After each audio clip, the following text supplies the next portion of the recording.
అందరికీ నమస్కారం. ఇవాళ చాలా దారుణం. శ్రీవర్షిత అనేటటువంటి అమ్మాయి వంగరలో ఉన్నటువంటి పివి నరసింహారావు గారి సొంత ఊరు వంగరలో ఉన్నటువంటి బీసీ రెసిడెన్షియల్ హాస్టల్లో చదువుతూ మరి అక్కడ అన్ఫార్చునేట్ ఇన్సిడెంట్ జరిగింది. స్కూలు యాజమాన్యము ప్రభుత్వమేమో మరి అమ్మాయి సూసైడ్ చేసుకొని చనిపోయిందని చెప్తున్నారు. అమ్మాయి పేరెంట్స్ ఏమో కరెక్ట్ గంట ముందు మేము మాట్లాడినాం, గంటన్నరలో మేము హాస్టల్ చేరే లోపలనే ఇన్సిడెంట్ అయిపోయింది. ఈ ఇన్సిడెంట్ అయిపోతే వెంటనే టీచర్స్ కానీ ఆల్రెడీ అక్కడ అందరు పోలీసులు కానీ అందరూ ఉండి మరి మాకు పెద్దగా చెప్పకుండానే కనీసం అంబులెన్స్ కూడా పిలిపియకుండానే ఒక మానవతా దృక్పథం లేకుండా మరి అమ్మాయిని పంపించేయడం జరిగింది. దీని వెనుక ఖచ్చితంగా ఏదో కుట్ర ఉంది, దీని మీద ఎంక్వైరీ వేయాలని చెప్పి అమ్మాయి వాళ్ళ తల్లిదండ్రులు ఇద్దరు చెప్తున్నారు. నేను ఎన్నిసార్లు అడిగినా అమ్మాయి వాళ్ళ తల్లిదండ్రులు ఇద్దరు ఒకటే మాట చెప్తున్నారు, మాకు కలిగిన దుఃఖం మరెవరికి కలగకూడదు, మేము పడుతున్న బాధ ఇంకెవరికి పడకూడదు, మాకు న్యాయం జరగాలి, ఏం జరుగుతుందో తెలియాలంటున్నారు. ఇవాళకి 8 రోజులైంది. ఇక్కడికి వచ్చి ఒక పోలీస్ ఆఫీసర్ కానీ ఒక ఎడ్యుకేషన్ డిపార్ట్మెంట్ కానీ ఎంఆర్ఓ కానీ ఎవరు కానీ కనీసం పేరెంట్స్ని కన్సోల్ చేయడం కావచ్చు, లేకపోతే ఎంక్వైరీ చేయడం కావచ్చు, ఎటువంటి వివరాలు కూడా ప్రభుత్వం తీసుకుంటలేదు. ఇది పొన్నం ప్రభాకర్ గారు జిల్లా మంత్రివర్యుల యొక్క సొంత నియోజకవర్గం. ఆనాడు వారు స్టేట్మెంట్ ఇచ్చారు, నేను చూసుకుంటా అని. ఇంతవరకు మాత్రం దాని మీద కనీసం స్పందన లేనటువంటి పరిస్థితి కనబడుతున్నది.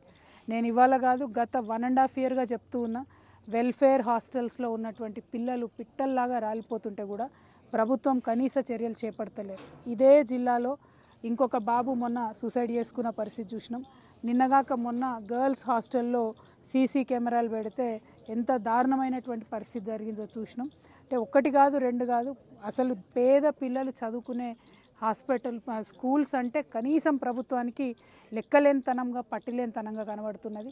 ఇది కరెక్ట్ కాదు, వాళ్ళ ఉసురు తగులుతుంది. మీకు ఇటువంటి ప్రయత్నం చేయకండి దయచేసి. ఆ పేద తల్లిదండ్రులు వాళ్ళ పిల్లలు న్యాయం కోరుతున్నారు. ఖచ్చితంగా శ్రీవర్షిత విషయంలో ఏం జరిగిందో ప్రభుత్వం సపరేట్గా ఎంక్వైరీ చేయాలి. మోసం చేయొద్దు, మభ్యపెట్టద్దు. ఎందుకంటే అమ్మాయి చాలా టాలెంటెడ్ అమ్మాయి, ఎప్పుడు కూడా స్కూల్ లీడర్గా ఉన్నటువంటి అమ్మాయి, కలెక్టర్తోని అనేకమైన అవార్డులు పొందినటువంటి అమ్మాయి, జీవితంలో నేను ఐఏఎస్ను ఐపీఎస్ను అవుతా అని గోల్ పెట్టుకొని కష్టపడి చదువుతున్నటువంటి అమ్మాయి. అటువంటి అమ్మాయి చనిపోతే తల్లిదండ్రులకు ఎంత బాధ ఉంటుందన్న విషయం దయచేసి ప్రభుత్వం ఆలోచన చేయాలి. కొంత మానవత్వాన్ని దయచేసి ప్రదర్శించమని నేను ప్రభుత్వాన్ని డిమాండ్ చేస్తూ ఉన్నా. ఇది విమర్శ కాదు, రాజకీయాలు కాదు, ఏది కాదు. ఎందుకు పిల్లలు చనిపోతురు, వాళ్ళని చనిపోకుండా ఆపలేమా? దయచేసి ఇది ఒకటి ప్రభుత్వం ఆలోచన చేయాలని చెప్పి నేను కోరుతున్నా. ఖచ్చితంగా న్యాయం జరిగేంత వరకు తెలంగాణ జాగృతి శ్రీవర్షిత పేరెంట్స్కి అండగా ఉంటుంది. ఇటువంటి అనేక మంది పేరెంట్స్ ఉన్నారు, వారందరికి కూడా అండగా ఉంటామని తెలియజేస్తూ మంత్రివర్యులు తక్షణమే స్పందించాలి, ఎంక్వైరీ చేయాలి, స్పెషల్ ఎంక్వైరీ చేయాలి, ఏం జరిగిందో ఖచ్చితంగా బయటపెట్టాలి. Thank you. జై తెలంగాణ.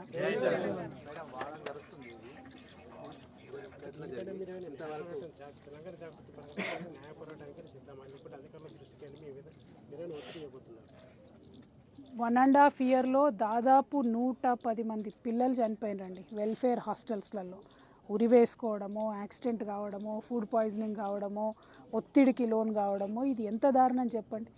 పేద పిల్లల్ని చదివించాల్సినటువంటి ప్రభుత్వం వాళ్ళ ప్రాణాల మీద కనీసం లెక్క లేకుండా, సోయి లేకుండా వ్యవహరిస్తున్నారు. ప్రభుత్వం ఇట్లానే నిమ్మకు నీరెత్తినట్టు ఉంటే ఖచ్చితంగా న్యాయ పోరాటం చేయాల్సినటువంటి పరిస్థితి వస్తుంది. ఇది డెఫినెట్గా ఎవరైతే ఈ చర్యకు పాల్పడ్డారో, ఎట్లా అయితే అన్యాయం జరిగిందో వాళ్ళ మీద కఠిన చర్యలు తీసుకుంటేనే ఇంకొక హాస్టల్లో మంచిగా ఉంటుంది కదా. ఆడపిల్లలండి పాపం, చదువుకోవడానికి వచ్చిన పేద పిల్లలు. మానవత్వం ప్రదర్శించాలి. చాలా జీరో టాలరెన్స్తో ప్రభుత్వం ఎంక్వైరీ చేయాలని నేను డిమాండ్ చేస్తాను. Thank you.